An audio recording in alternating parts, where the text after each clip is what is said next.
Dans toutes les unités qui composent la gendarmerie et notre institution, il y a des femmes. Si elle a envie de défendre les valeurs républicaines, elle est la bienvenue au sein de notre institution. Bonjour, donc je suis le capitaine Alexandre.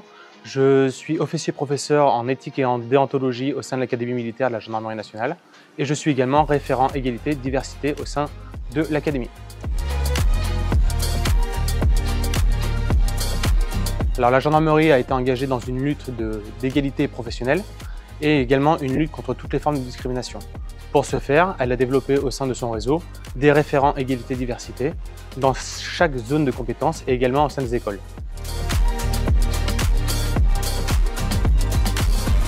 Donc nous, notre rôle au sein de l'Académie, c'est de sensibiliser tous les élèves et tous les personnels militaires et civils de l'Académie.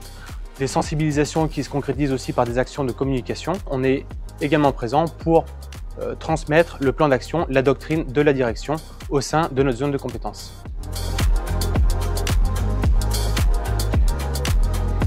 Un gendarme est un gendarme. Peu importe son genre, s'il est masculin ou féminin, ça reste un gendarme.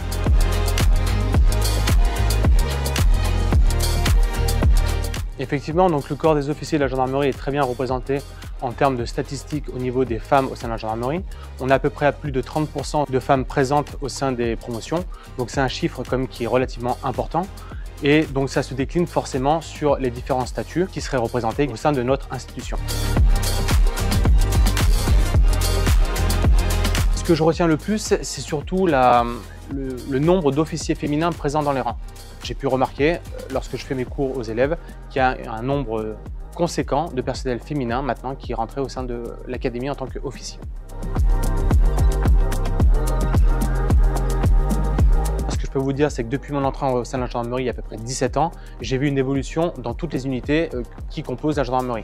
Je prends l'exemple de la gendarmerie mobile qui, depuis 2016, a ouvert ses portes au personnel féminin. Les unités d'intervention comme le GIGN ou les antennes GIGN, il y a également des femmes présentes dans les rangs.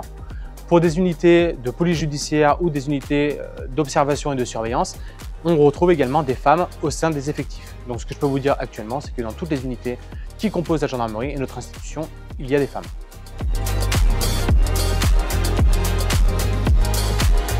Si c'est une jeune femme qui se pose des questions, je l'invite à se poser les questions suivantes.